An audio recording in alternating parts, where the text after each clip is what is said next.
própria figurinha aí já sugere o que nós vamos ver hoje. Hoje nós vamos estudar os fluidos em movimento. Vamos ver quais são os conceitos físicos que nós temos com os fluidos quando nós precisamos considerar as suas velocidades, né, as diferenças de pressão que vão aparecer.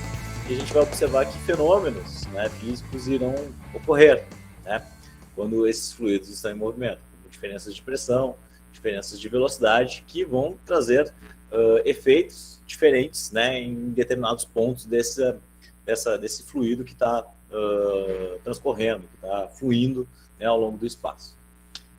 Basicamente, a gente, com essa aula aqui, a gente meio que finaliza o nosso conceito sobre a mecânica dos fluidos, certo? Então, nós vimos ali nas primeiras aulas densidade, pressão, depois nós vimos o teorema de Stevin, nas últimas aulas nós vimos o teorema de Pascal, o teorema de Arquimedes, o princípio de Arquimedes, e hoje nós damos uma fechadinha com hidrodinâmica. Nas próximas aulas nós vamos entrar no campo da termologia, tá? Nós vamos falar de calor e temperatura. E aí nós teremos mais 3 aulas, se não me engano, tá? E aí, então, nós vamos já partir para as avaliações, né, finais, e aí acaba o curso, tá, gente? Aí acaba o curso de Física Aplicada. Então, nós já podemos dizer que estamos nos aproximando do final do semestre, né? E o final do semestre, vocês sabem que a correria ela pode acontecer, então é bom que vocês mantenham esses estudos aí em dia, né? Para que não tenha tanta loucura no final, né? Porque no final ali os professores todos querem fazer as avaliações. Gente, então olha só, hidrodinâmica, né? Como é que a gente vai começar a hidrodinâmica? A gente vai começar com definições, né? Então, na dinâmica dos fluidos, o estudo da estática dos fluidos, ou hidrostática, é sequenciado pela dinâmica dos fluidos, ou de hidrodinâmica, né? Que seria a ideia agora, antes nós estávamos estudando os fluidos em repouso, né? Todos aqueles efeitos que nós víamos, né? Eram efeitos que nós poderíamos considerar, que nós não considerávamos assim, o momento de fluidez, né? A gente só considerava lá alguns efeitos já com os fluidos já pausados, né? Já estáticos. Nessa análise, né? Então, algumas situações particulares estarão envolvidas, né? Como considerar que esses fluidos são ideais, né? Então, algumas consideraçõezinhas aqui. Esses fluidos são ideais, são líquidos incompreensíveis, né? Ou muitas vezes a gente pode considerar gases também, né? Lembrando que gases e líquidos são fluidos, né? Não viscosos em regime permanente de escoamento, tá? Então, o que seria essas questões aí que definem esse fluido como sendo ideal, né? Líquido incompreensível, que apresenta a mesma massa específica, ou seja, ele tem uma densidade absoluta. Ele não vai ter uma densidade em um certo ponto e uma densidade diferente em outro ponto desse fluido, né? Ele não é composto, ele é único, tá? Uma densidade absoluta em qualquer ponto, independente dos acréscimos de pressão. A gente não muda a densidade desse fluido, tá? É um fluido não viscoso, o deslocamento em diversas camadas fluidas não trocam forças entre si, tampouco com as paredes da tubulação. Então, a gente não considera, né, que durante o deslocamento, as partículas que compõem esse fluido exerçam forças umas sobre as outras, tá? Então, isso não acontece. Isso é por causa que nós estamos considerando um modelo ideal, né? No modelo mais complexo, isso aí deve ser considerado, tá? E regime permanente de escoamento significa que a velocidade verificada em um dado ponto do fluxo é constante para qualquer valor de tempo. Então, se a gente está analisando um certo ponto de um fluido, né? Vamos pensar uma tubulação de água, por exemplo, né? Que está levando água para um apartamento ou para sei lá, para uma caixa d'água, né? Por cima. Nessa tubulação, naquela região de área que nós estamos avaliando, né, a velocidade de fluidez desse fluido, ela é a mesma em qualquer ponto, certo? A menos que a gente tenha um esgoelamento, né? A gente esguele essa tubulação em algum ponto, onde a gente abra ela, né? Bom, daí nós temos uma outra situação e aí nós vamos ter modificações de velocidade sim no fluido, como a gente vai ver ao longo dessa aula, certo? Mas, considerando uma mesma região, né, que tem a mesma bitola, né, que tem a mesma área de seção, certo? A velocidade daquele fluido ela não se modifica, ela é igual em todos os pontos. Isso aí a gente é uma consideração meio que estatística que a gente faz, certo? Óbvio que a gente pode imaginar, né, que numa situação ideal, em alguns pontos, né, a velocidade do fluido seja diferente de outros. Mas aí a gente está entrando num critério bem...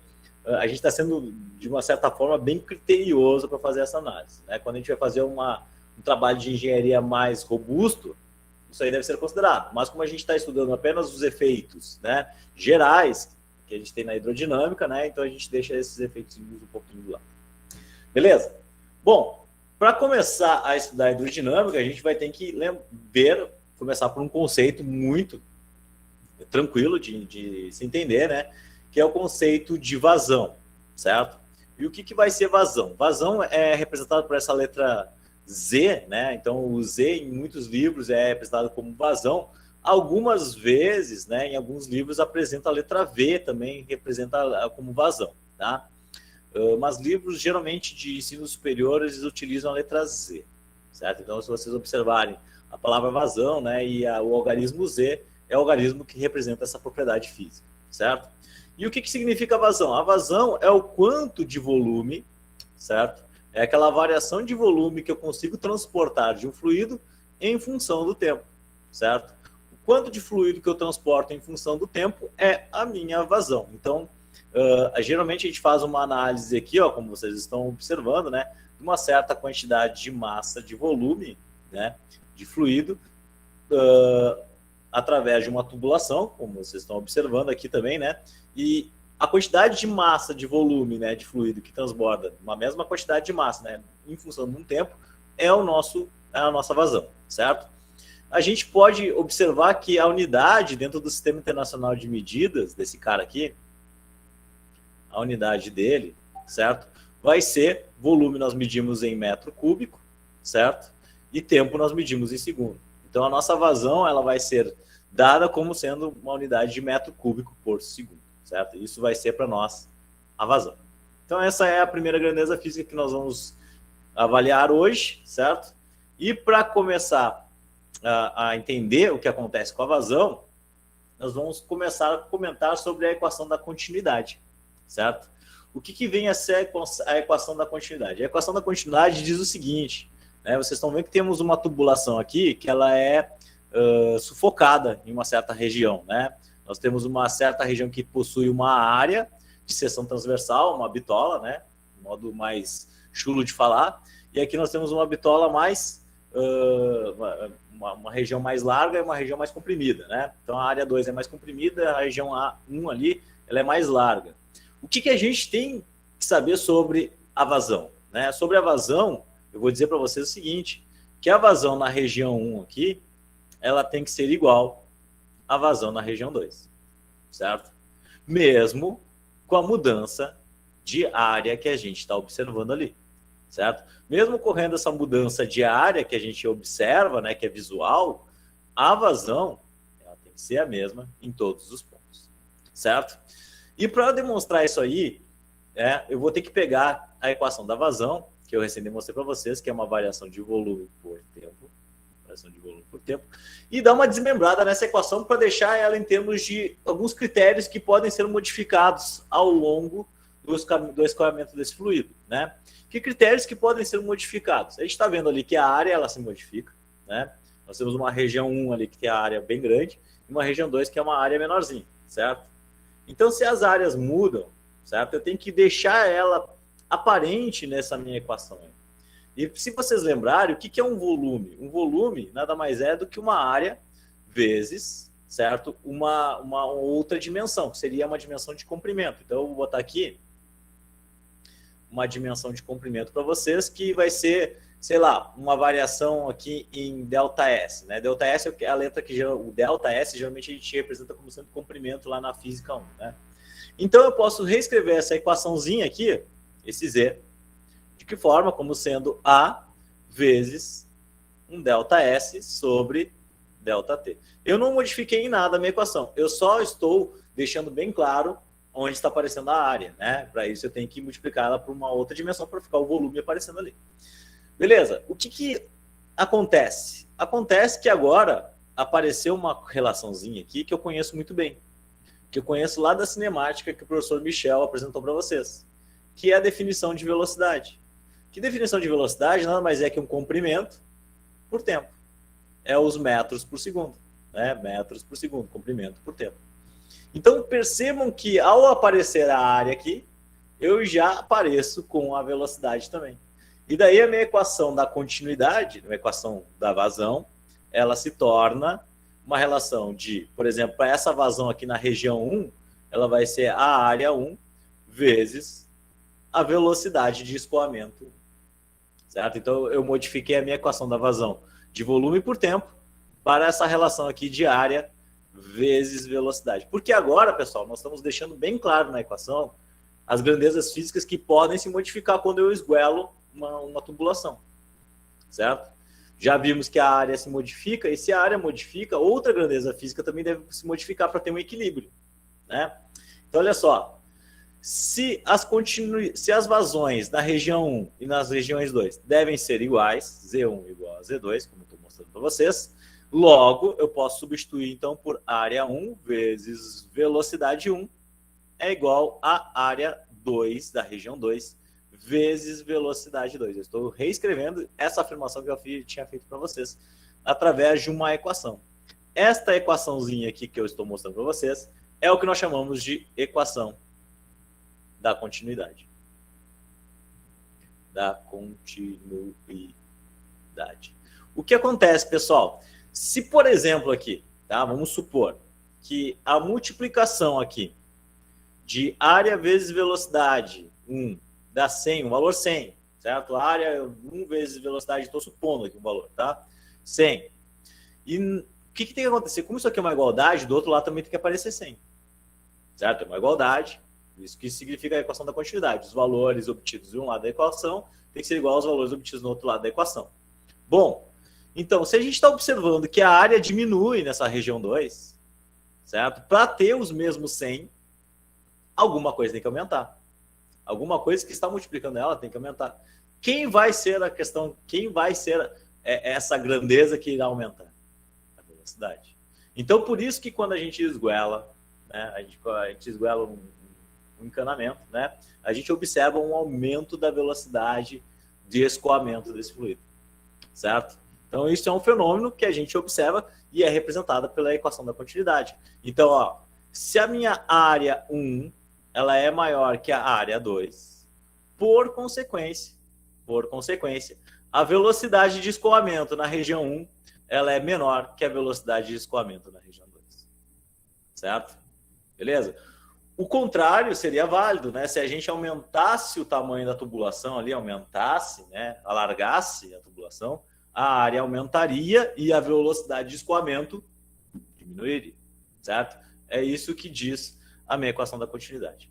Aqui nós temos um famoso exemplo, né? Que é a da torneira. Deixa eu apagar aqui, que eu escrevi a equação da continuidade, vou escrever do outro lado aqui, para não ficar por cima da figura, né? Depois eu vou colocar em PDF, pode ficar em cima. Então, equação da continuidade. Continuidade. O que acontece, né, gente? À medida que a gente abre a torneira aqui, como vocês observam, né, é formada uma tubulação, né, onde as paredes é o ar, certo? Observe que a região aqui próxima da boca da torneira, né, ela é uma região de maior área do que essa região aqui de baixo, onde nós temos uma área menor. O que acontece? A velocidade do fluido aqui embaixo, né, como a vazão ela tem que ser contínua, a vazão, a massa de água que cai aqui em função do tempo, ela tem que ser contínua, a velocidade de escoamento aqui embaixo, ela é maior. Certo? Então, esse é um exemplo para vocês observar. Bom, dito isto, vamos fazer um exemplo, certo, gente? Um exemplo aqui, bem tranquilo, só para a gente começar a compreender esses conceitos aí de vazão, tá? Bom, nós temos um líquido que flui através de um tubo de seção transversal constante de 5 centímetros quadrados, de 40 centímetros por segundo, tá? Então, nós temos aqui uma equação onde a área, né, nós temos uma tubulação aqui, certo? Beleza. Que está escoando aqui. Está escoando. Ela tem uma seção transversal. A seção transversal é a área dessa boca, dessa tubulação, e ela vale 5 centímetros quadrados, certo? E a velocidade de escoamento do líquido aqui dentro vale 40 centímetros por segundo, certo?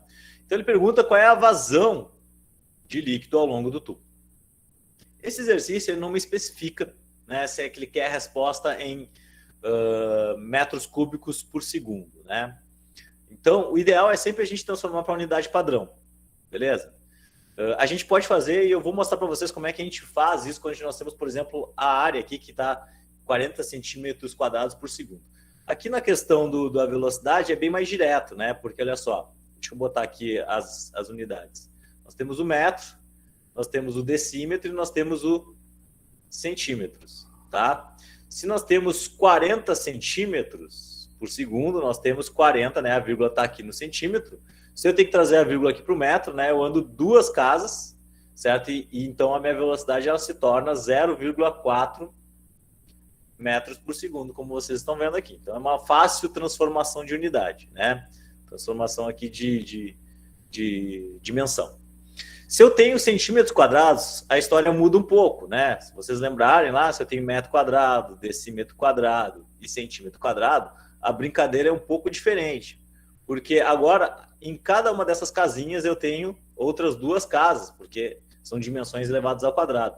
Então, se eu tenho 5 centímetros quadrados, ó, a vírgula está aqui na frente do 5, né? Eu tenho que trazer essa vírgula lá para o metro quadrado. Então, olha só, eu tenho que botar quantos zeros aqui na frente, certo? Então, para transformar esses 5 centímetros quadrados em metros quadrados, o interessante é a gente fazer a tabelinha para a gente não se perder. Eu vou observar que a resposta vai dar 0,05 metros quadrados, certo? Então, essa seria a minha transformação. Como ele quer a vazão na letra A, é muito simples, né? A vazão a gente pode calcular como sendo a área 1 vezes a velocidade 1, certo? Então, a minha vazão vai ser a área 1, que é 0,0005 vezes 0,4. Isso aqui vai dar a minha vazão desse sistema, que vai dar quanto? Deixa eu ver aqui. 0,5 vezes 0,4, isso aqui dá em torno, vou botar em base 10, 0,2 vezes 10 na menos 3 metros cúbicos por segundo, que é a unidade de vazão, certo? Metro cúbico por segundo. Se ele quer saber o volume de líquido que atravessa em 10 segundos esse negócio, né, gente? Então a gente tem que lembrar da primeira equação da vazão que eu passei para vocês, que é uma relação de volume por tempo, né? Se eu já sei qual é a vazão desse sistema, e essa vazão não muda, né, porque eu não mudei as propriedades, então ela continua sendo uma vazão de 0,2 vezes 10 na menos 3, eu quero saber qual é o volume de água que passa, né, o volume do líquido que passa, em 10 segundos, né, substituo por 10, então logo eu posso passar esse 10 multiplicando aqui em cima e eu tenho o meu volume, que vai ser 0,2 vezes 10 na menos 3 vezes 10, isso aqui vai dar um valor de 2 vezes 10 na menos 3 metros cúbicos de água que atravessaram esse meu sistema, certo? Durante 10 segundos eu sei o volume de água que atravessou, certo? Só aplicando as equações aqui de vazão primeiro, né? No próximo exemplo, nós vamos usar a equação da continuidade para resolver, certo? Vamos ver aqui, ó. Vamos ver se eu vou usar mesmo ou se eu me enganei aqui. A artéria aorta de um adulto tem área de seção transversal da ordem de 3 centímetros quadrados. Então, a gente pega a artéria aorta, que é uma das principais artérias do corpo humano, né? E ela tem uma área de seção transversal de 3 centímetros quadrados. Beleza, né? O sangue bombeado pelo coração passa pela artéria com uma vazão a vazão dela é de 90 centímetros cúbicos por segundo. 90 centímetros cúbicos por segundo, tá? A primeira pergunta é: qual a velocidade o sangue passa pela artéria aorta, certo? Como vocês estão vendo, né? Todas as unidades que estão aparecendo aqui, elas estão em centímetros, né? Centímetros cúbicos por segundo ou apenas centímetros quadrados. Eu posso resolver o exercício desta maneira? Posso. Mas estejam cientes que a minha resposta será em centímetros por segundo, certo? Então, eu vou resolver ela para vocês observarem, né? E depois eu transformo em metros por segundo para vocês observarem também como é que a gente faz essa mudança. Então, olha só. O que a gente sabe? A gente sabe que o Z, a vazão, é velocidade vezes área, ou área vezes velocidade. A ordem dos fatores não altera o produto, né? Então, a minha vazão, ela vai ser esses... a vazão eu tenho é os 90 centímetros cúbicos por segundo, certo? E a minha velocidade eu quero descobrir, eu quero saber, eu tenho a área aqui que está em centímetros, então logo a minha velocidade vai ser esses 90 por 3. 90 por 3 dá 30, né, gente? 30 o quê? 30 centímetros por segundo. Então essa seria a velocidade do sangue que passa pela artéria, né? Se eu for transformar isso aqui para metros por segundo, como é que ficaria, gente? Olha só, faz a tabelinha, centímetros, decímetros, metros. Nós estamos falando de 30 centímetros, a vírgula está sempre aqui. Eu tenho que passar a vírgula para o metro, né? Então nós teremos 0,3 metros por segundo. Essa seria a minha velocidade do sangue nessa região, na unidade fundamental, né? A unidade do Sistema Internacional de Medidas. A letra B, ele pergunta, vejam só, na letra B ele pergunta quanto tempo é necessário para circular pelo coração 1,8 litros de sangue, né? 1,8 litros de sangue, para quem não lembra, né, de ordens de grandeza, 1,8 litros de sangue, a gente tem que lembrar que 1 litro não é 1 metro cúbico. 1 litro é 1 decímetro cúbico, certo? Então, essa é uma relação importante para nós, porque se a gente for transformar isso aqui para a unidade fundamental, né? Se a gente for transformar isso aqui para metros cúbicos, tá? Ou para centímetros cúbicos, que é o que a gente pode fazer, já que a vazão já é dada em centímetros cúbicos, né? O que eu vou fazer? Olha só, eu vou montar a minha tabelinha com os metros cúbicos, tá?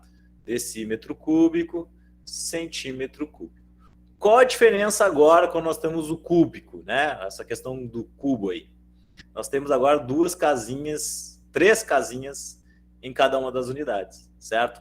Então, se eu tenho, olha só, vejam só, eu tenho 1,8 litros, isso aqui é 1,8 decímetros cúbicos, certo? Então, eu vou botar aqui na minha tabelinha 1,8, ó, a vírgula está ali na frente, bem na risquinha do decímetros, né?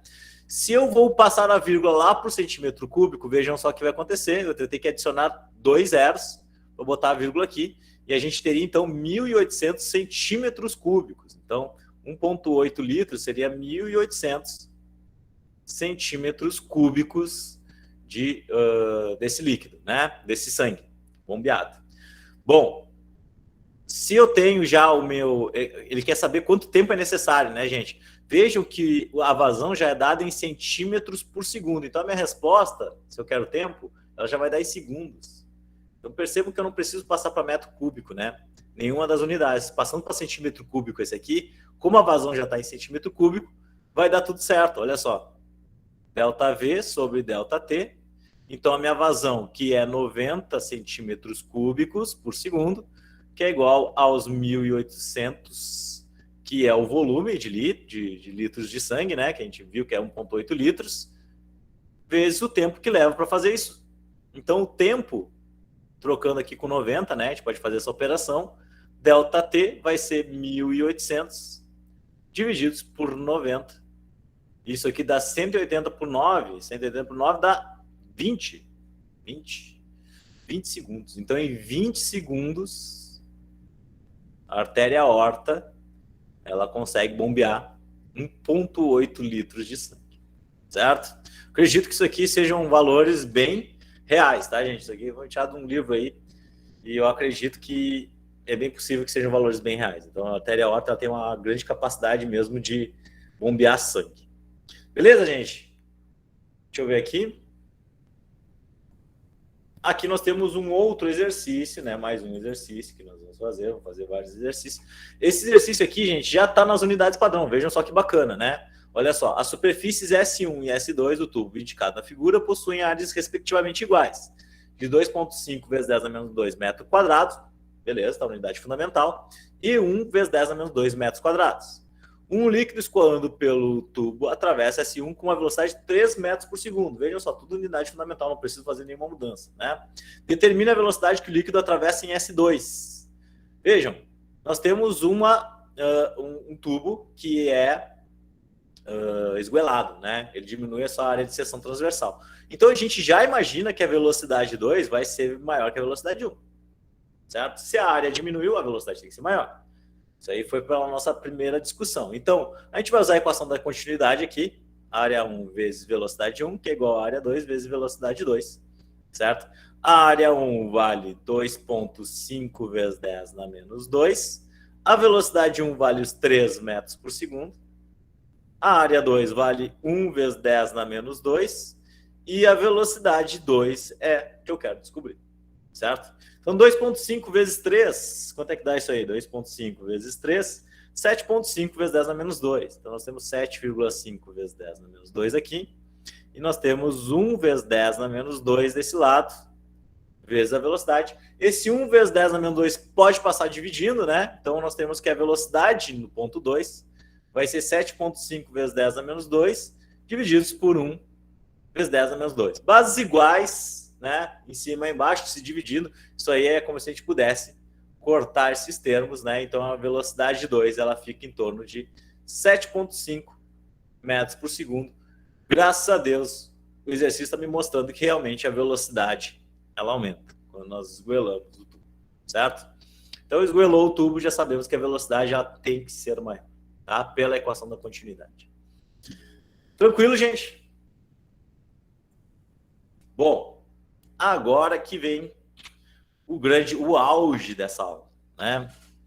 O auge dessa aula é quando nós precisamos, né, demonstrar a equação da continuidade numa situação onde nós temos uma tubulação um pouco mais complexa, certo? Uma tubulação que diminui a sua área de seção transversal e, além disso, ela ganha altura, certo? E numa situação como essa, nós precisamos usar uma outra equação, porque nós teremos mais efeitos envolvidos. Nós temos efeitos da gravidade, nós temos questões que incluem a variação de pressão ao longo da tubulação. E a equação que representa isso aí, gente, é uma equação que nós chamamos de equação de Bernoulli, certo? Bernoulli. Então eu vou, a partir de agora, demonstrar para vocês, Bernoulli tem 2 L's, tá? Vou demonstrar para vocês como é que a gente chega na equação de Bernoulli, nós vamos obter ela.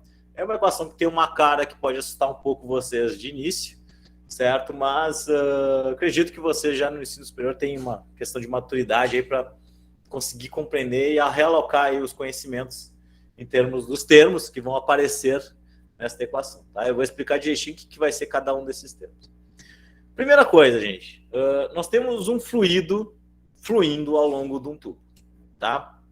Isso envolve energia. Beleza. Que tipo de energia? Se há movimento, nós temos energia mecânica, tá? A energia mecânica que o professor Michel passou para vocês, né, na parte de energia. A energia mecânica ela é constituída de energia cinética, de energia potencial gravitacional e energia elástica. Ninguém está vendo uma mola aqui, né? Nem um elástico. Então, possivelmente, nós não temos essa energia aqui. Essa energia elástica ela é igual a zero. Porém, nós temos diferenças de altura e nós temos velocidade de escoamento. Então, nós temos 2 tipos de energia mecânica aqui. Nós temos energia cinética e energia potencial.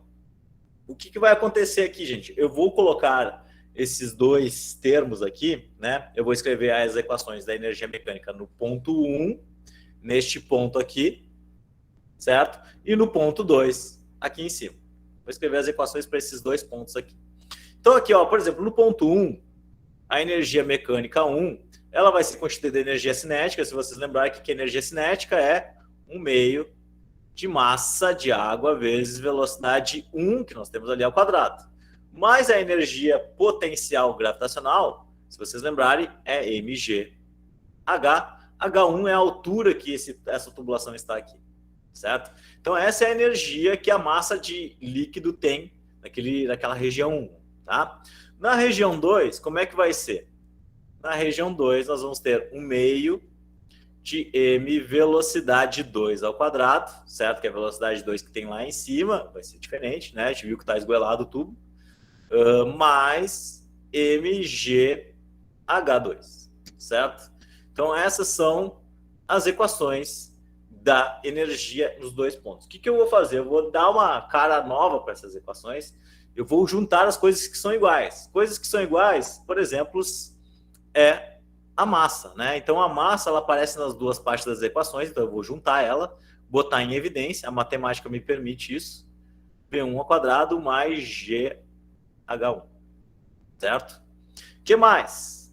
Na parte 2, faremos a mesma operação, né? Então, nós teremos 1 meio de V2 ao quadrado mais GH2.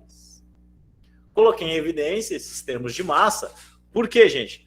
A massa, quando a gente está falando em fluidos, né, não é uma grandeza física que a gente utilize muito, né?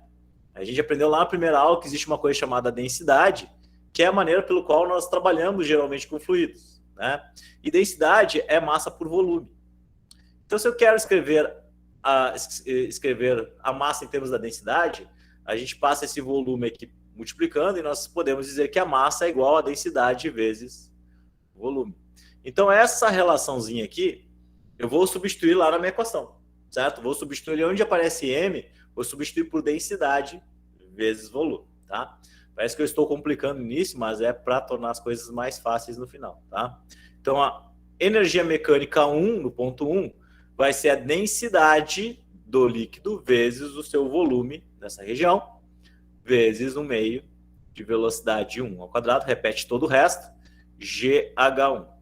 E na energia mecânica lá no ponto 2, vai ser a densidade do líquido vezes volume, 1 meio de velocidade 2, porque a velocidade muda, a gente sabe, né? E GH2, porque a altura também muda. Mas sim. Bom, beleza. Isso aqui é o que eu tenho por enquanto, tá? Eu vou deixar quieto aqui. E o que eu vou falar agora para vocês? Seguinte, né? Essas são as energias mecânicas que temos para esses fluidos nessas duas regiões. Só que para fazer uma coisa fluir desse tipo, né, nós precisamos de realização de trabalho, certo? Quem é que vai realizar trabalho? Nós podemos colocar aqui na ponta dessa região uma bomba, né, uma bomba que vai empurrar a água para frente. Essa bomba, ela usa energia elétrica e utiliza essa energia para empurrar a água, né? Beleza, certo? Isso é o que nós chamamos na física de trabalho, certo? Aquela bomba, ela está realizando trabalho sobre o líquido para fazer ele fluir. E quando ele flui, ele adquire essas energias aqui, né, que são descritas por essas equações aqui. Só que acontece também, nós temos uma massa de água que está subindo aqui, certo? Mas essa massa de água também exerce um trabalho contrário, né? A gente pode dizer que existe um trabalho contrário, porque esse líquido aqui, em condições normais de trabalho, né, de vida, esse líquido escorre para baixo, né? Essa é a tendência dele, cair para baixo, certo? Então nós temos dois trabalhos envolvidos aqui, o trabalho de quem empurra esse líquido para dentro da tubulação e o trabalho do próprio líquido que tenta voltar à sua posição de equilíbrio, né, que seria uma posição mais perto da Terra, por causa da gravidade, certo?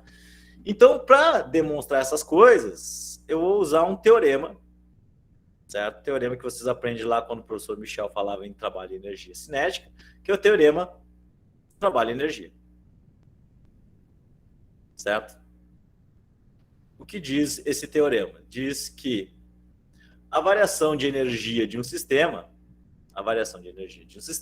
certo? A energia mecânica, a gente pode escrever aqui, é igual ao trabalho envolvido no sistema. Mas aqui a gente observou, a gente discutiu que nós temos dois trabalhos. Nós temos o trabalho que foi realizado sobre o sistema, certo? Aqui, ó, nessa primeira parte. E nós temos o trabalho que o próprio líquido faz, contrário, né? Por isso que eu vou botar um sinal negativo aqui, que é o trabalho do fluido. Certo? Trabalho do fluido. Lá com o professor Michel, vocês viram que a definição de trabalho, que é trabalho para nós lá na física, trabalho na física é força vezes um deslocamento. Isso aqui é a definição de trabalho. Mas vejam que eu vou transformar isso aqui para os conceitos que nós estamos mais habituados a utilizar na mecânica dos fluidos. Quais são os conceitos que nós estamos mais habituados a utilizar na mecânica dos fluidos? Pressão, certo? E se vocês lembrarem da definição de pressão, pressão é força sobre área. Se eu quero escrever isso aqui em termos de força, força vai ser igual a pressão, aquela área passa multiplicando, né? E então eu posso substituir o meu trabalho como sendo pressão vezes área. Então eu vou escrever aqui para vocês, olha só. Então o trabalho é igual a pressão vezes área, mas nós temos um deslocamento aqui, um ΔS também aqui, certo? O que é a área vezes um deslocamento? Eu já falei disso hoje. Isso aqui é um volume, certo? Então eu posso dizer, né, a partir disso, que o trabalho realizado nesse fluido é uma relação de pressão, Pzinho, tá? Vezes um volume. Beleza? Vamos aqui, ó, substituir aqui então, ó, meu trabalho, a variação de energia mecânica do meu sistema vai ser igual, então, a pressão na região 1, certo? Que alguém está empurrando esse negócio, vai exercer uma pressão, vezes o volume de líquido que eu estou deslocando ali. Menos a pressão que está lá em cima, né, da tubulação, P2, vezes a massa de volume, a mesma massa de volume que a gente está considerando. Certo, gente? Beleza? Não acabou aqui ainda. Vejam só. Então, nós temos a energia 1, a energia 2, né? Nós estamos usando o teorema trabalho-energia. Vamos lá. Vamos escrever isso aqui. Variação de energia mecânica é igual a P1 vezes volume menos P2 vezes volume. Certo? Bom, o que é uma variação de energia? Para quem não lembra, a variação de energia é a energia mecânica que nós temos a diferença de energia entre dois pontos. Então, eu posso escrever desse formato aqui, certo? Deste jeito eu vou escrever. Bom, se eu sei que uma variação de energia é uma diferença entre dois valores de energia, e eu sei esses valores de energia, porque eu já escrevi, ó, energia aqui no ponto 1, energia no ponto 2, vamos escrever essas crianças aí. Então, vai ficar assim, ó, densidade vezes volume, certo? Ó, 1 meio de V1, 1 meio de V1 ao quadrado, mais GH1. GH1. Perfeito. Isso aqui é energia 1, certo? Menos a densidade dessa criança vezes o volume, certo? O meu volume, gente, é um Vzinho assim, tá? A velocidade, ele é tortinho, tá? Só para vocês lembrarem aqui, ó. Isso aqui é volume, isso aqui é velocidade, porque os dois são V, né? Para vocês não confundirem. Velocidade. Então, dV, isso aqui é 1 meio de V2 ao quadrado mais GH2. Quem é que está do outro lado? Do outro lado está os trabalhos realizados. P1 vezes V, P2 vezes V. Certo? Bom, olha só, gente. Uma equação parece complexa, mas ela é uma equação que é muito completa. Porque nela tá todas as propriedades físicas envolvidas de uma tubulação complexa como essa que a gente está estudando. Certo? Mas percebam que pelo teorema da continuidade, né, a quantidade de volume de líquido que sobe, que está entrando ali, tem que ser a mesma quantidade de volume de líquido que vai escoar lá em cima. Certo? Então o volume, tanto na parte 1 como na parte 2, tem que ser igual. Percebam que em todos os termos dessa equação, temos volume. Temos o volume multiplicando. E é por causa disso que a matemática me permite que eu corte esses valores de volume, porque eles são todos iguais, tanto na região 1 como na região 2, e ela aparece em todos os termos da equação. Então, por isso que a minha equação, né, por final, olha só, já estamos chegando no final, eu só vou melhorar ela um pouquinho mais. Deixa eu só fazer uma coisa aqui, gente. Aqui eu só cometi um equívoco aqui, gente, tá? Eu cometi um equívoco aqui que não era para ter cometido. Aqui a variação de energia é 1 menos 2, tá? 1 menos 2. Desculpa, tá? A região 1 menos a região 2. Então, aqui vai ser 2, 2, e aqui vai ser 1 e 1. Essa é a única diferença que mudou, tá? As diferenças entre as energias das regiões, tá? Então, aqui é 2, 2, 2, tá? Então, como é que fica? Se eu cortei os volumes, nós temos densidade, eu vou tirar dos parênteses, né? Já vou multiplicar termo a termo aqui, ó. De velocidade 2, mais densidade vezes GH2, certo? Menos densidade, 1 meio, vamos botar aqui 1 meio, densidade de volume, velocidade 1 ao quadrado, mais densidade, que menos também, menos, porque o sinal vale para os dois termos, né? Esse sinal aqui vale para os dois termos, DGH2, H1, desculpa, H1. Estou me confundindo aqui com meus próprios números. DGH1, tá? Que é igual a P1 menos P2. O que acontece, gente? Todo mundo que for 1, eu vou colocar de um lado da igualdade. Todo mundo que for 2, eu vou colocar do outro lado da igualdade. Beleza? Então, esse P2 que está aqui, eu vou passar para cá, para o outro lado da igualdade, e esses aqui que são 1, que tenha o númerozinho 1, eu vou botar para o outro lado, para a gente fechar a nossa equação da continuidade. Porque agora, olha só, esse P2 passando para o outro lado vai ficar assim, ó, P2 mais 1 meio de D velocidade 2 ao quadrado, mais densidade vezes G vezes a altura desse cara ao quadrado, 2, né, a altura lá daquele lado, que é igual a 1 meio de densidade, vamos botar P1 primeiro, igualzinho, P1 mais 1 meio de densidade vezes velocidade 1 ao quadrado, mais densidade vezes G vezes H1. Tá? Quando a gente muda ao lado dessas igualdades, o sinal muda. Por isso que quem era negativo ficou positivo. E essa daqui, gente, é o que nós chamamos de equação de Bernoulli. Essa é a equação de Bernoulli. Percebam que ela tem os mesmos termos na região 2 e na região 1. Pressão, densidade, velocidade, densidade, gravidade, na aceleração da gravidade, o G, lembrando que é sempre aquele valor de 10 metros por segundo ao quadrado, certo? E a altura. Então, todos os termos dos dois lados da igualdade são os mesmos, tá? E isso aqui é uma equação de continuidade. Tudo que tiver de valor de um lado tem que ser igual do outro lado, certo? Essa é a famosa equação de Bernoulli, onde a gente pode utilizar em sistemas complexos de tubulação, certo? De líquido escoando, tá? Vamos pegar aqui alguns casos especiais, tá, gente? Uma tubulação horizontal. O que acontece na tubulação horizontal? Vou pegar a equação de Bernoulli, certo? Olha só, vejam a equação de Bernoulli que nós temos aqui. E vou escrever ela aqui, ó. P2 mais 1 meio de densidade velocidade 2 ao quadrado, mais densidade G vezes H2, que é igual a P1. Eu estou reescrevendo a equação. Ó. P1 ao quadrado mais DGH1. Tá? Então, essa é a equação de Bernoulli. Se eu tenho uma tubulação horizontal, gente, o que acontece? Tá? Nessa situação, as alturas são as mesmas. Então, nesse caso aqui, este termo das alturas eu posso desconsiderar. Então, neste caso especial aqui, que nós temos uma tubulação horizontal, essas relações de altura que tem aqui, os H1 e H2, são as alturas da tubulação, a gente pode desconsiderar, certo? Então, neste caso de tubulação horizontal, a minha equação se torna apenas esses termos que ficaram aqui, certo? P2 mais 1 meio de densidade vezes velocidade 2 ao quadrado, que é igual a P1 mais 1 meio de densidade vezes velocidade 1 ao quadrado. Tranquilo, tá?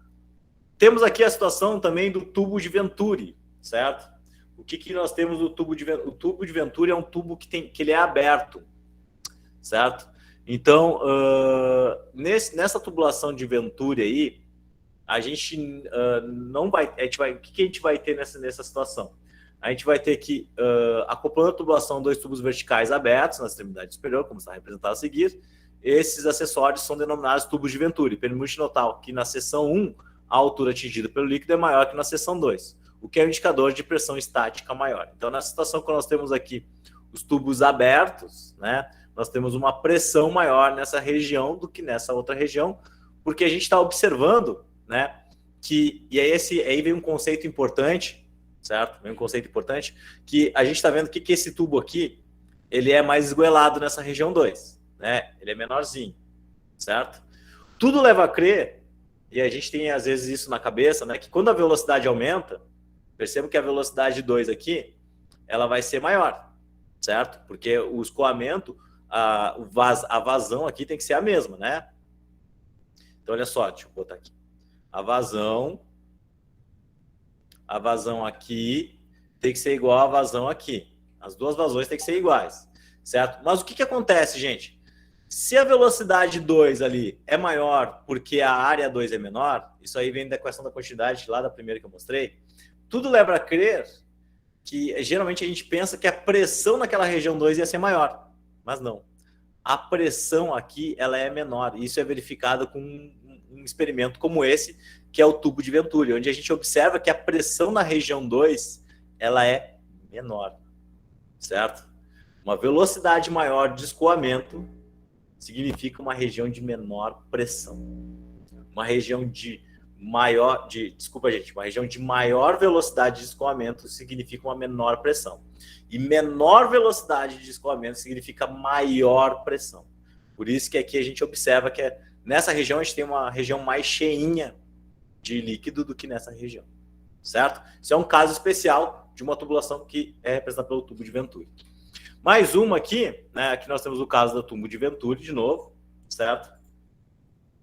E neste caso aqui, tá? E só para observar que nós podemos continuar usando aqui as equações, certo? As equações de Bernoulli, mas levando em consideração, né, que nessa situação o escoamento, certo? A pressão na região 2 é menor. A gente pode pegar um caso especial que seria, por exemplo, se a gente tapasse, né? Se a gente tornasse a velocidade igual a zero. Se a velocidade aqui fosse e tendesse a zero, certo? Botasse o líquido em repouso. Fluido em repouso, certo? O que aconteceria se o fluido estivesse em repouso nessa situação? Olha o que acontece com a equação de Bernoulli aqui, ó. A equação de Bernoulli, esses dois termos eles vão a zero, porque a velocidade é igual a zero, porque o fluido está em repouso, né? E aí a gente fica com uma equação assim, ó, P1 mais densidade 1 GH1, que é igual a P2 mais densidade 2 G2H2, certo?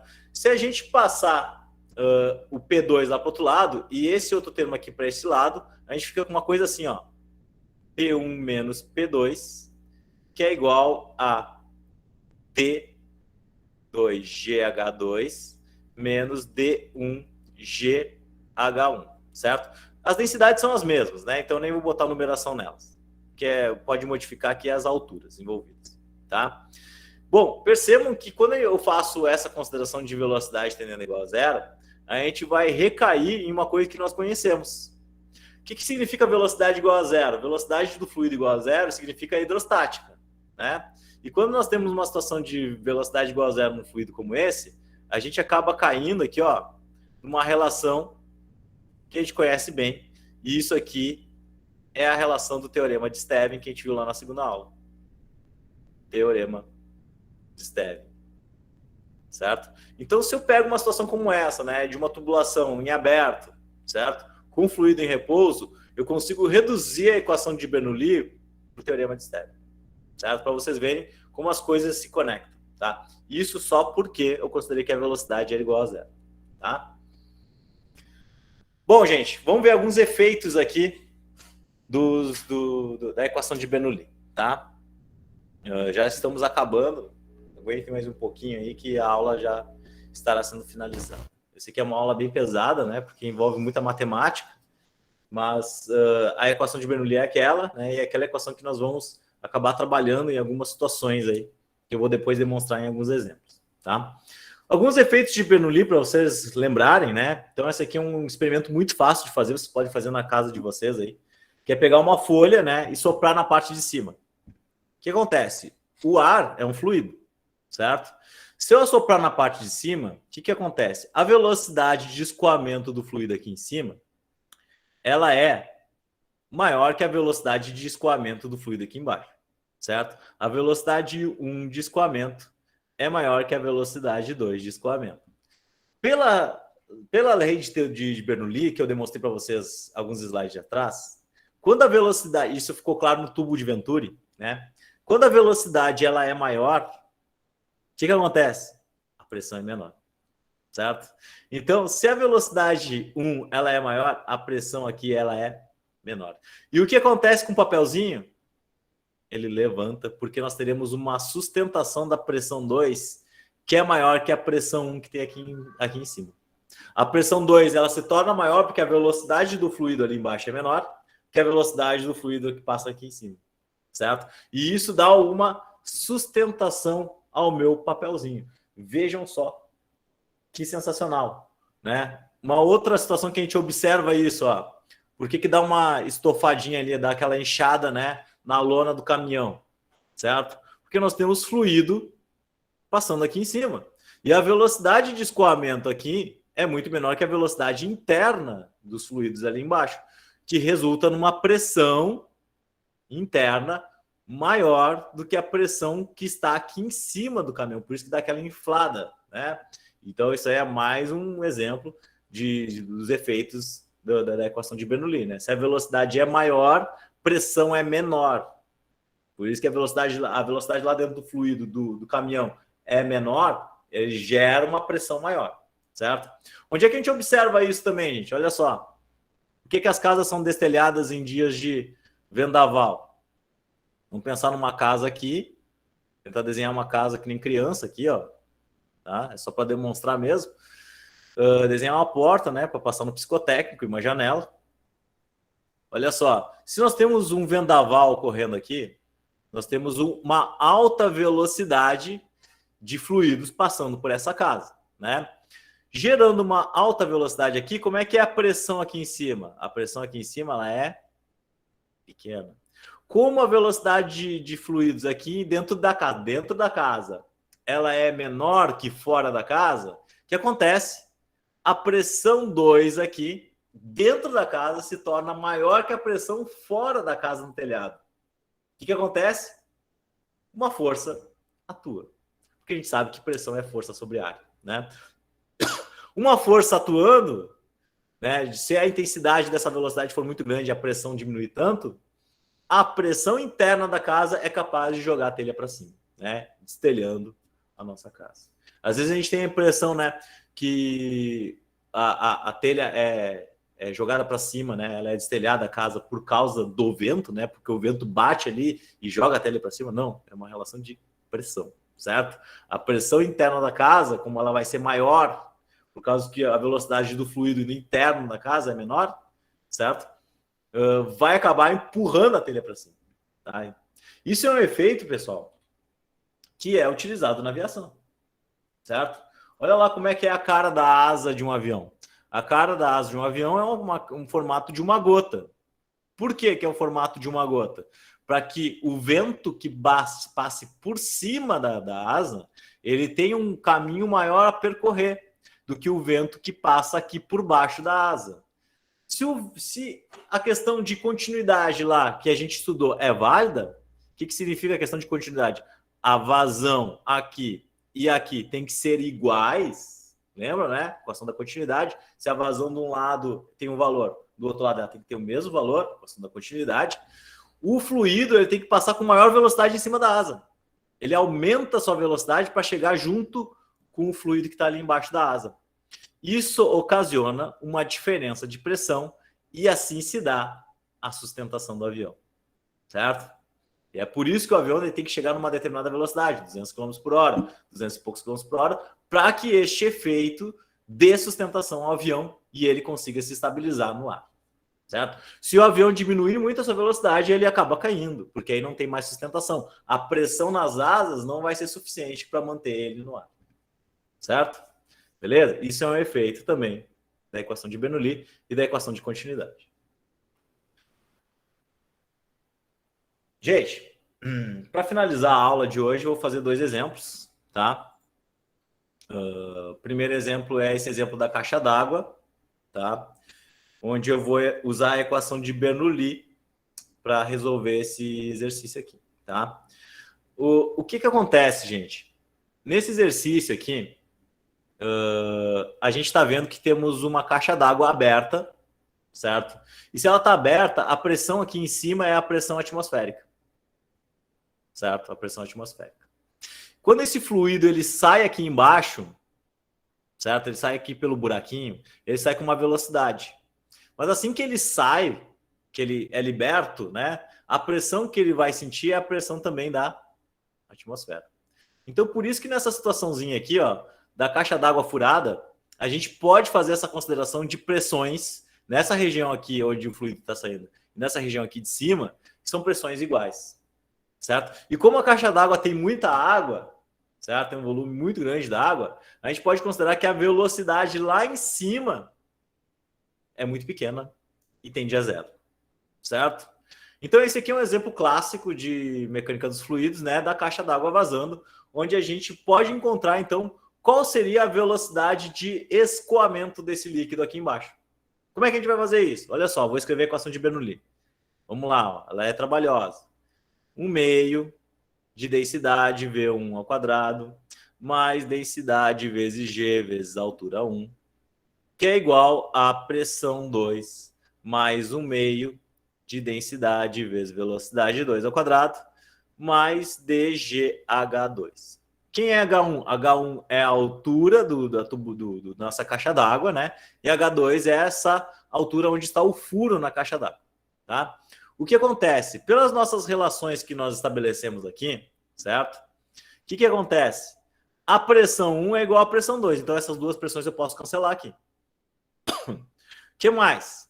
A velocidade 1, certo? Lá em cima a gente considerou que ela tende a zero, então essa velocidade aqui também tende a zero. Então esses termos da minha equação eu posso abandonar, posso jogar fora eles, né? O que vai restar? Vai restar assim, ó, dgh1, que é igual a 1 meio de densidade vezes 2 ao quadrado, mais dgh2. O que eu vou fazer? Eu vou pegar esse termo e botar lá do outro lado da igualdade. Vai ficar assim, ó, dgh1 menos dgh2. E aqui eu não modifiquei em nada. 1 meio de densidade vezes velocidade ao quadrado. Tá? O que eu vou fazer? Percebam que a densidade ela aparece em todos os termos da minha equação. Aparece aqui, aparece aqui, aparece aqui. E a densidade é quem? A densidade da água. Então ela é igual em todos os termos. Então, por isso que eu posso deixar ela abandonada assim, jogar ela para fora, né? Resultando aqui, gente, olha só. O que vai sobrar para nós? Vai sobrar GH1 menos GH2, que é igual a 1 meio de velocidade 2 ao quadrado. Então, a velocidade que vai escoar esse negócio aqui, esse 2 aí vai passar multiplicando, olha só, vejam só. Esse 2 aí pode passar multiplicando, eu posso botar o G em evidência aqui também. Então, vai ficar assim, ó, 2G, coloquei o G em evidência, menos H1, H2, que é igual a velocidade 2 ao quadrado, tá? Temos o quadrado aqui, eu posso extrair a raiz disso. Então, a velocidade de escoamento daquela água, o que ela depende, gente? Ela depende da raiz de 2G e as diferenças de alturas que nós temos. Certo? Então, ó, percebam que este probleminha aqui da caixa d'água furada, né? Se eu quero saber a velocidade que a água está escoando ali embaixo, ali onde está furada a caixa d'água, eu preciso apenas das alturas, diferenças de alturas que nós temos do furo e o tamanho da caixa, certo? E 2 vezes G extrai a raiz disso. Tá pronto, certo? Para resolver esse exercício aqui, é muito simples, tá? Perceba que conforme vai diminuindo a altura da caixa d'água, a velocidade também vai diminuindo, né? A água vai se tornando com menos velocidade ali na saída da caixa d'água. Gente, para finalizar aqui, ó, um exercício, tá? Nesse exercício aqui, nós temos um tubo de Venturi, tá? Então, assim, ó, pretende-se medir a vazão. Vamos resolver esse exercício aqui, tá? Pretende-se medir a vazão de um líquido que escoa por uma canalização. Para isso, utiliza-se um aparelho chamado tubo de Venturi, tá? Então, aqui nós temos o líquido que está aqui nessa região, ele está aqui e está aqui. Não saiu bem aqui na nossa resolução, tá? Que consiste essencialmente em um tubo cujas seções S1, então aqui nós temos a seção transversal S1 e a seção transversal S2, tá? Tem área 1 e área 2. A diferença de pressão entre os pontos 1 e 2 é medido por meio do desnível H. Então a gente está vendo aqui, ó, nós temos um desnível, né? Como eu falei para vocês, a diferença de pressão aqui é verificada. Aqui nós temos maior velocidade, menor pressão, maior velocidade, menor velocidade, maior pressão, certo? O tubo de Venturi é inserido na canalização, conforme mostra a figura. Isso aqui é um método arcaico, inclusive, gente, para a gente medir a pressão, né, em tubulações. O pessoal utilizava isso aqui, utilizava os tubos de Venturi para medir quando a gente não tinha aparelhos, né, mais sofisticados para medir pressão. que acontece? Nós temos a área 1, a área 2, né? Os valores, a diferença de altura aqui, 60, né? 10. Densidade é 1,2 vezes 10 na 3. Determine a vazão do líquido através da canalização. Bom, para resolver esse exercício aqui, gente, né? A gente precisa das velocidades, né? Em algum dos pontos desse sistema aqui, tá? A gente precisa descobrir quais são os valores dessas velocidades. E para fazer isso aí, eu vou, para poder resolver a vazão, né? Lembra como é que a gente resolve vazão? Vazão é área vezes velocidade, certo? Então, se eu quero descobrir a vazão tanto na região como na região 2, é só multiplicar a área vezes a velocidade, certo? As áreas eu tenho, as velocidades eu não tenho. Então, eu vou ter que usar a equação de Bernoulli para achar alguma dessas velocidades, certo? Como é que eu vou fazer isso? Lembre-se que isso aqui é um tubo que está em linha reta. Então, o termo da altura da equação de Bernoulli eu não preciso utilizar, porque é um tubo em linha reta. Então, aqueles H's que aparecem, aquelas partes da equação que tem o H, eu não preciso considerar. Então, vai ficar assim, ó, olha só. P1 mais 1 meio de densidade vezes V1 ao quadrado. Aquele termo da altura já pode tirar fora, porque é um tubo em linha reta, né? Ele não precisa aparecer aqui, que é igual a P2 mais 1 meio de densidade vezes V2 ao quadrado, tá? O que eu vou fazer? Vou juntar os carinhas que são mais parecidos aqui. Então, nós temos P1 menos P2. Vou passar o P2 aqui para esse lado. P1 menos P2. E esse termo aqui eu vou passar lá para o outro lado também, tá? Para deixar todo mundo que é igual de um lado. Então, vai ficar assim, ó. 1 meio de densidade vezes velocidade ao quadrado menos 1 meio de densidade vezes velocidade 1 ao quadrado. Gente, se vocês lembrarem, essa relação de P1 menos P2, certo? P1 menos P2, isso aqui a gente já viu em algum momento, né? Quando nós temos uma diferença de pressão entre dois pontos, né? A gente podia usar o teorema de Stevin, né? Teorema de Stevin para medir essa diferença de pressão entre dois pontos. E ele te dá essa diferença de pressão entre dois pontos, né? Ele diz que P1 menos P2, pelo teorema de Stevin, isso aqui é dg vezes a variação de altura. Vejam só que interessante. A diferença de altura é dada nesse exercício, que é 0,6 metros.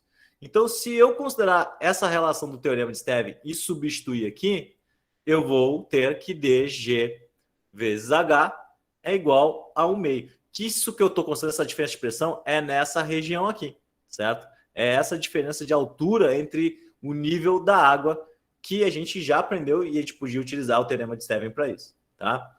Então, o resto eu vou continuar aqui, dv quadrado sobre 2 menos 1 meio de dv1 ao quadrado, certo? O que vai sobrar aqui? Percebam que tem densidade em todo mundo aqui, né? A densidade aparece em todos os lados. Se a densidade aparece em todos os lados, eu posso descartar ela, certo? Deste lado aqui, o que vai sobrar então? Vai sobrar, vou pegar o vermelho de novo, g vezes h, que é igual a 1 meio vezes velocidade 2 ao quadrado, menos 1 meio vezes velocidade 1 ao quadrado, certo? Bom, o que acontece, gente, nessa situação aqui? Essas duas velocidades aqui, eu posso pegar e substituir essas relações aqui. Então, vai ficar assim, ó, g vezes h. Então, vou passar esse 2 multiplicando, né? Porque o 2 aparece aqui. Vou botar em evidência para ficar mais fácil. GH, que é igual a 1 meio de V2 ao quadrado menos V1 ao quadrado. Então, isso aqui, essas diferenças de velocidade, a diferença de velocidade V2... Deixa eu aqui não confundir vocês, fazer uma paredezinha aqui, ó, para continuar escrevendo. Então, esse 2 pode passar multiplicando, então fica 2GH, que é igual a V2 ao quadrado menos V1 ao quadrado. Certo? Beleza, galera. Percebam que nós temos ali 2 termos elevado ao quadrado, né? 2 termos elevado ao quadrado. Eu posso tirar o quadrado desse negócio aqui né? Extraindo a raiz desse lado. Extraindo a raiz desse lado. Então, a gente pode escrever esse negócio dessa forma aqui, ó. 2G vezes H, certo? Raiz, que é igual a V2 menos V1, certo? Então, olha só, gente. A partir disso, eu posso descobrir quais são as diferenças de velocidade dos dois lados do meu sisteminha, certo? Então, olha só. 2G vezes H, certo? A gente pode descobrir que valor é esse. Isso aqui é 2 vezes 10, que é vezes a altura, a diferença de altura que nós temos, que é 0,6. Isso aqui é igual a V2 menos V1. Então, 2 vezes 10 vezes 0,6, isso aqui é 12. E a raiz de 12 é 3,4. Então, a diferença de velocidade entre esses dois pontos que nós temos é 3,4. 3,4 metros por segundo. Bom, beleza, galera. Tá? O que acontece aqui? Nesse caso aqui desse exercício, vocês percebam, tá, que eu tenho que a área 1 ela é igual a 10 centímetros, certo? Essa área 1 aqui ela vale 10 centímetros. E essa área 2 ela vale 5 centímetros, tá? Beleza, certo? O que acontece, pessoal? Se a área 1 vale 10 centímetros e a área 2 vale 5 centímetros, eu vou usar aquela minha outra equação que eu tinha mostrado da vazão, que a vazão 1 é igual a vazão 2. E a gente vai ficar assim, ó, área 1 vezes velocidade 1, que é igual a área 2 vezes velocidade 2, certo? O que a gente pode concluir com isso? Olha só, que a velocidade 1, se eu multiplicar aqui, ó, vai ser a área 2 sobre a área 1 vezes a velocidade 2. Como eu tenho os valores dessas áreas, eu posso achar o quanto a velocidade 1 é maior que a velocidade 2. Então, vejam só. Vou escrever aqui do ladinho. A área 2 vale quanto? 5 centímetros quadrados, né? Divididos por 10 centímetros quadrados vezes a velocidade 2.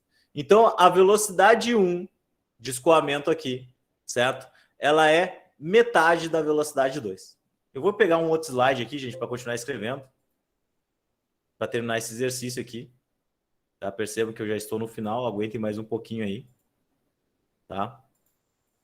Só para pegar uma tela em branco aqui para vocês.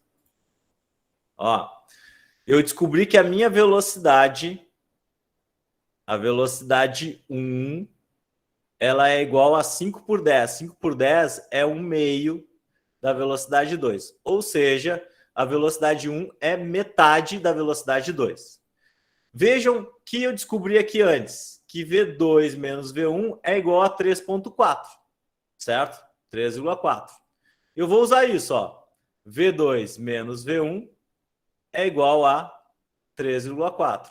Se V1 é 1/2 de V2, olha só, V2 menos 1/2 de V2, olha só, eu peguei e transformei todas as velocidades 2, que é igual a 3,4. Se eu fizer aqui, ó, o MMC desses dois, que nós temos aqui, ó, um multiplicando aqui, né? Nós teremos 2 vezes V2 menos V2, que é igual a 3,4.